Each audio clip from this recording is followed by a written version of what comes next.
гледате този видеоклип днес. Аз съм Devlet Monster BG и това е новата ми мишка Golden King.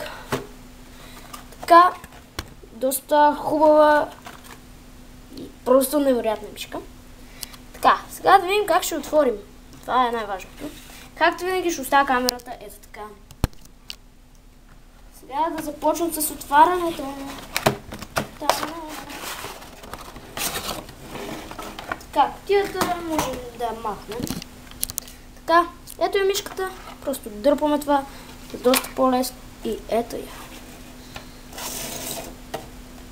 Вау! Направо невероятно. Пак ще така. Кабелът е 2 метра дълъг и е изключително удобен, ако някъде надалеч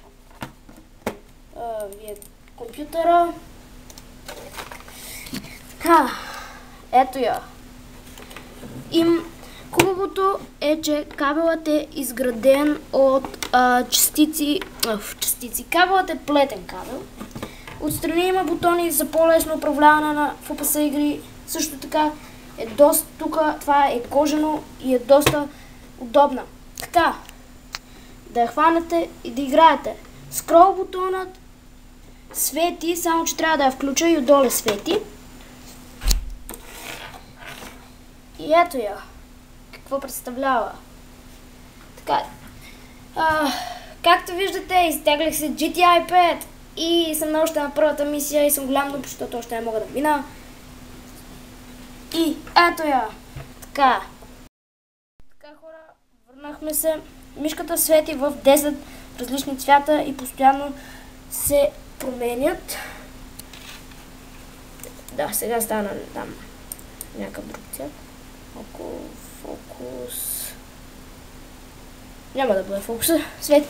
Сега е в червено, отпре в зелено, сега отзад мина в жълто, отстрани зелено и там още някакви цветове. Сега минава в синьо. Постоянно се редуват най-различни цветове, с което е много готино. С дабъл клика също ги сменяш. Ето, за по-бързо. Имам един въпрос относно всички, които гледат този видеоклип. Как могат да застопоря мишката на един цвят? И така, тя се променя, като виждате. Пуснах я вече към компютъра, свързах я. Това беше всичко за този клип. Надявам се да ви е харесал. Ако е така, оставете по един коментар и се абонирайте за мен. И довиждане!